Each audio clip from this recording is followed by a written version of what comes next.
سبحان رب السماوات والأرض رب العرش عما يصفون فذرهم يخوضوا ويلعبوا حتى يلاقوا يومهم الذي يوعدون. Ikhlaskan niat kita untuk menambah ilmu, menambah pemahaman yang mendalam terhadap agama Allah. May yuridillahu bihi khairan yufaqihu fiddin. Siapa yang Allah kehendaki dia baik, maka Allah memahamkan dia fiddin, di dalam agama Allah. Dalil ini yang dulu bagi kawan-kawan hijrah dari Islam Jamaah termasuk dalil andalan. Ada gandengannya, namanya faqihun wahidun asyaddu ala syaitan min alfi abid. Satu orang yang faqih, tentunya di dalam agama itu lebih berat bagi setan daripada menggoda atau menjatuhkan 1000 orang yang ahli ibadah. Namun dulu kita tidak bisa memahami secara utuh dengan pemahaman yang benar terhadap dalil ini. Hanya digiring ke paham jamaah. Masih ingat apa tidak? Yang guyang-guyu berarti kenaan. Penting paham jamaah. Padahal dalil ini adalah untuk paham agama.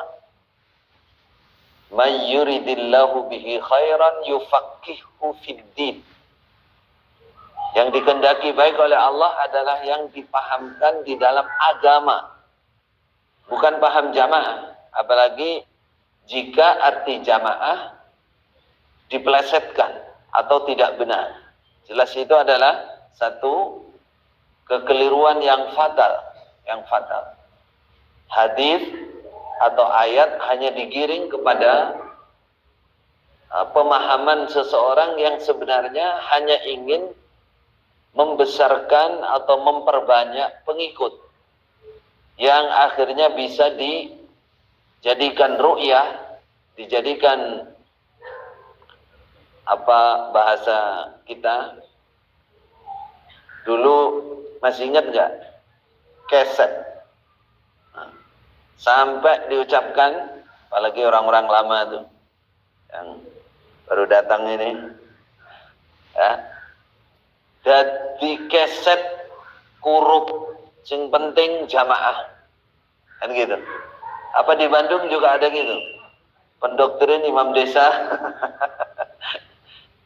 Yang penting jamaah katanya. Jadi keset ora wopo. Keset ngerti nggak? Keset itu membersihkan kotoran kaki itu. Nah, wani susu, berani ngasih kembalian. Kata teman-teman dulu susuk masih mubham, masih samar. Sekarang susuknya nampak beneran. Dia berani pasang susu.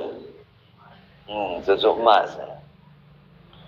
Saudaraku sekalian, paham agama, ya, ini yang harus kita syukuri. Paham agama itu didapatkan dari mana? Dari orang yang selalu mencari ilmu. Maka semangat kita mencari ilmu jangan pernah turun, jangan pernah kendor. Apalagi sekarang. Kalau dulu kita dibatasi ilmunya, dibatasi tempatnya, dibatasi gurunya. Supaya apa? Supaya tidak berubah kepahaman. Supaya tetap paham jamaah, artinya tetap jadi keset. Kalau bahasanya Pak Irawan itu, dulu kita berangkat bodoh, terus dibodohin, dibodoh-bodohin, terus dibodohkan. Betul itu. Ini bahasa untuk memberikan semangat untuk kita. Dulu kita masuk ya di Islam jamaah, memang kita termasuk orang awam, nggak mengerti agama. Ya Islam ya sholat biasa. Setelah kita dipameri, dipameri. Nanti ini rencana kita akan buka tanya jawab biar lebih mendalam lagi ya. Kita akan bahas seputar ya kenangan kita masa lalu, lalu saat ini apa hal-hal yang perlu kita perbaiki. Jadi dulu kita masuk awam. Kalimat jelasnya tadi bodoh. Bodoh itu bukan IQ-nya rendah, bukan. Memang nggak punya wawasan tentang agama ini harus bagaimana. Nah, setelah masuk dibodoh-bodohin. Apa dibodoh-bodohin? Dan bagaimana ayat Quran, kemudian hadis dipisahkan dengan arti yang sudah dipahami dan disebarkan oleh para ulama. Kita nggak boleh baca. Bahkan itu dituduh kitab karangan tidak mangkul. Intinya harus mengikut pada satu orang. Nah, padahal satu orang ini mengaku dari Mekah ilmunya. Tapi pada kenyataannya betul-betul kita dibatasi satu orang. Satu orang pun itu ya sudah generasi keberapa dari orang ke orang yang juga tidak punya standarisasi mengukur benar dan salahnya makna dan keterangan yang kita pahami. Jadi betul-betul dibodoh-bodohin kita. Masuknya bodoh, masuk dibodoh-bodohin. Subhanallah, kalau saya ingat ini ya tidak kita ya tetap bersyukur lah. Cuman menyesalnya itu dalam sekali gitu. Nah, bagaimana seperti saya ini dari kecil sampai umur 30 sekian tahun. Eman-eman rasanya hidup itu. Dibodoh-bodohin terus dibodohkan. Dibodohkan itu nggak boleh pinter artinya. Saya masih ingat ya. Dulu zaman saya mondok kurang lebih 6 bulan, 7 bulan ya, sama Pak Hakim itu, Pak Hafid itu, pondoknya dulu. Setelah saya di pondok itu, saya jadi guru, jadi ustadz. Masih umur berapa tuh waktu itu? Masih belum balik, saya baliknya di pondok. Nah itu, jadi setelah itu saya khatamkan Quran itu sampai 2 kali, 3 kali bersama guru yang paling top di jamaah.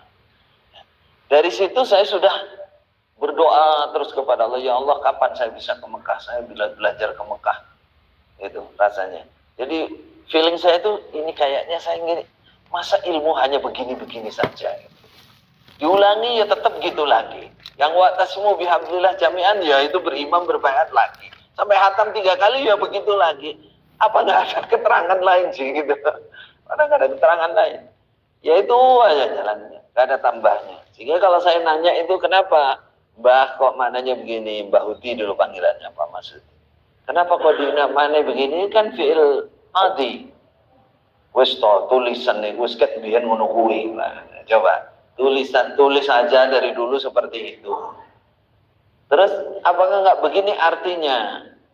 Semua yang hampir semua yang saya tanyakan dia kadang-kadang tidak dijawab, umpama dijawab ya mengecewakan. Sampai akhirnya saya karena penasaran, Bauti ini pakai apa sih kalau ngajar? Saya lihat, ternyata pakai ibris. Ibris itu Quran makna bahasa Jawa yang tulisan pekon, yang lengkap utawi iku apane ada Quran. Ternyata beliaunya sebelum ngajar tuh mesti ndres itu. Nah, makanya kalau ngajar tuh kayak orang ahli nausorob, karena lengkap. Nah, dia udah ditulisi juga. Perasaan saya ahli nausorob, ternyata ya setelah saya belajar beneran, berarti orang nggak ngerti. Karena ngerti nama sedikit-sedikit aja. Ternyata ngambilnya di ibris. Saya teliti lagi di Qurannya, biasanya saya yang bawa. Saya bawa naik turun, kadang taruh di kamar saya. Waktu itu saya masih bujangan. Saya lihat aja, ya pingin tahu. Saya buka, ada tulisan bahasa Arab di pinggirnya. Dari mana nih ngambilnya? Kan selama ini nggak boleh kan? Paku bumi nggak boleh tafsir, nggak boleh ini, nggak boleh ini. Ini kok ada tulisan Arab nih? Dari mana? Setelah saya cari, wah ini ternyata dari Sofwah Tafasir, dari Aisyarut Tafasir. Akhirnya saya niru-niru juga, saya baca-baca juga sedikit-sedikit, saya baca Aisyarut Tafasir. Nah, disitulah kesimpulannya bahwa kita memang bahasanya dibodoh-bodohin memang. Nah, bagaimana mau berkembang tidak bisa. Dulu sampai di namanya pondok Burengan itu sampai ada kata-kata haram belajar nahwu sorof. Haram, nggak boleh. Tapi akhirnya alhamdulillah saya berhasil nembus Pak Zohir waktu itu untuk membuat pondok khusus nahwu sorof di Lengkong. Dulu berapa tahun yang lalu dibubarkan juga akhirnya. Bubarkan juga. Lah bagaimana mungkin ya bagi orang yang ngerti nahwu sorof ini jelas tata bahasa Arab biar kita nggak salah dalam memaknai. Sampai waktu itu saya ingin menyadarkan itu, saya bilang, loh, Mbah Haji Nur Hasan itu kan jago nahwu sorof. Saya bilang. Dari mana tahu? Lah itu maknanya ini murid-muridnya para sepuh ini kan ada utawi, iku, apane. Itu kan nahwu sorof saya bilang. Jadi kadang-kadang mereka tuh nggak paham apa itu nahwu sorof, dia dengar lalu diharamkan waktu itu. Ini kalimat saya dibodoh-bodohin itu nyatanya memang seperti itu. Lalu dibodohkan sengaja dibatasi dengan kata-kata dengan doktrin yang murni hanya kita, yang mangkul hanya kita, yang bersanad hanya kita. Jadi akhirnya kita dibodohkan. Semuanya yang diajarkan di luar kita ini adalah di luar Islam agama adalah kitab karangan yang menyesatkan. Ya ayyuhalladzina amanu taqullaha haqqa tuqatih wa la tamutunna illa wa antum muslimun.